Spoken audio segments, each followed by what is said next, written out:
मुख्यमंत्री एकनाथ शिंदेंनी महाराष्ट्र दिनानिमित्तानं हुतात्मा स्मारकाला अभिवादन केलं। तर यावेळेस त्यांनी राज्यातील सर्व नागरिकांना महाराष्ट्र दिनाच्या शुभेच्छाही दिल्या। यावेळेस त्यांनी उद्धव ठाकरेंवर घणाघाती टीका केली आहे। राज्याच्या राजकारणाची पातळी खालावलेली असून विरोधकांकडे काही मुद्दे नसल्यानं ते फक्त शिव्याशाप देत असल्याचं त्यांनी म्हटलेलं आहे।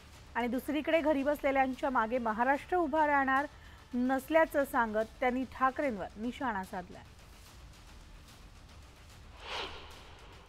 राज्यकर्ते कोण काय करतं हे कायम मागे राहतं राज्यासाठी आणि या राज्यातल्या जनतेसाठी। निवडणुका तर येतात जातात, परंतु शेवटी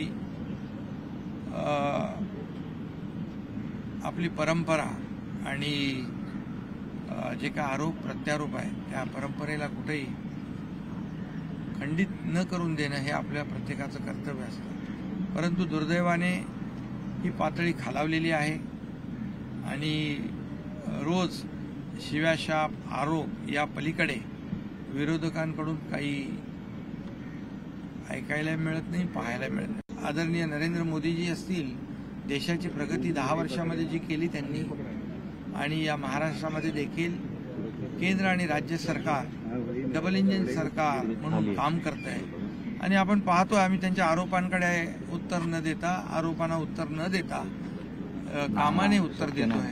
त्यामुळे महाराष्ट्रातली जनता सुज्ञ आहे, काम करणाऱ्यांच्या पाठीशी महाराष्ट्र नेहमी राहिलेला आहे। शिव्याशाप देणाऱ्यांच्या मागे महाराष्ट्राला राहिला नाही, घरी बसलेल्यांच्या मागे तर बिलकुलच नाही।